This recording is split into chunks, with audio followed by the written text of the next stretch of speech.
Na seção anterior, mostramos o método geométrico para resolver o problema mais geral da adição de vetores. O próximo passo é resolvê-lo utilizando o método da decomposição.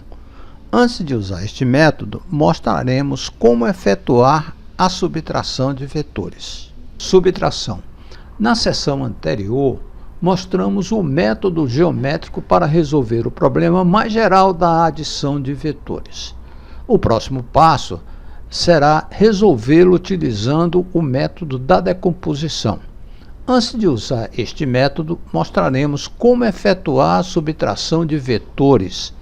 A condição para determinar a subtração depende do seguinte fato: quando um vetor é multiplicado por menos 1, o seu valor permanece o mesmo, mas sua direção é invertida.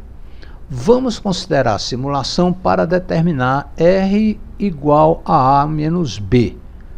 Construímos dois vetores, colocando o vetor A, cujo valor é de 28 metros e faz um ângulo zero com a horizontal. Já o vetor B tem módulo 13 metros e faz um ângulo de 180 graus com o eixo de x. Veja que estamos utilizando o mesmo método para adição. Inicialmente construímos o vetor A, colocando seu início na origem do sistema do eixo x com a seta dirigida para a direita. A seguir, com a origem na extremidade de A, colocamos o vetor B com a direção no sentido do x negativo.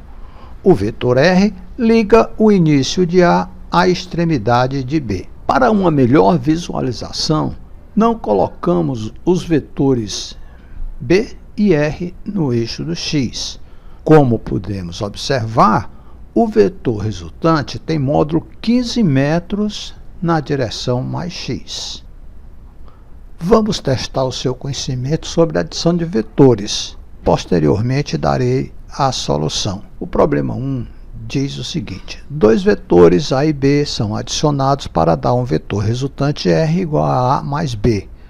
Os módulos de A e B são respectivamente 3 metros e 8 metros, mas os vetores podem ter qualquer orientação.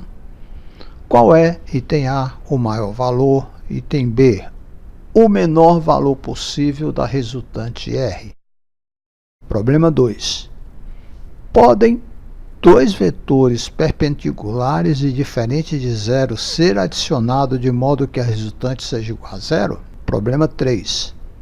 Podem três ou mais vetores de módulo diferente ter módulo da resultante igual a zero quando adicionados? Problema 4. Os vetores A, B e C satisfazem a equação vetorial C igual a A mais B, e seus módulos estão relacionados pela equação escalar C ao quadrado igual a A ao quadrado mais B ao quadrado.